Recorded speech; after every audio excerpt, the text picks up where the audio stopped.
C'est la première fois dans ma vie qu'à 3 jours comme ça du bail, je me retrouve sans un autre appartement, sans logement. À cause de la pandémie, Bastien Gilbert a reçu le 8 juin la décision de la Régie du logement qu'il attendait en avril. Le propriétaire a convaincu le tribunal qu'il pouvait reprendre le logement. L'homme de 73 ans a maintenant jusqu'au 20 juillet pour trouver un nouvel appartement et quitter le 4,5 qu'il occupe depuis 9 ans devant le parc La Fontaine à 1 200 par mois. Dans mes dimensions, j'arrive facilement à 1 600, 1 800, même 2 000. Un marché locatif en équilibre, c'est quand il y a 3 de logements vacants.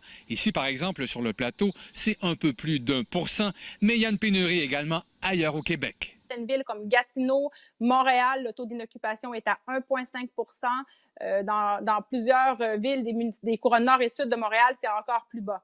M. Bastien a fait appel à l'Office municipal d'habitation de Montréal pour l'aider et il n'est pas le seul. Ce sont 141 ménages locataires à Montréal qui n'ont toujours pas trouvé de logement, 220 ménages locataires dans le Grand Montréal. Et ça, ce sont les gens qui ont pu faire appel aux services d'aide mis en place. Ça risque d'augmenter dans les prochains jours. On cherche activement des logements. On a des solutions temporaires d'hébergement qui seront mis en place. Éric Lafont vient de déménager aujourd'hui dans son nouvel appartement à quelques rues seulement de celui qu'il quitte. J'ai trouvé, à mon avis, la perle. Le prix de son loyer, c'est une exception dans le quartier. Mais ça ici, là, c'est vraiment bien. Là, pour 900 $. Il y avait des choses que c'était 1100, 1000. C'est des affaires qu'on peut pas, à un moment donné, là, il y a une limite là, à ce qu'on peut payer. Pas étonnant que les regroupements de locataires demandent un meilleur contrôle des prix du gouvernement.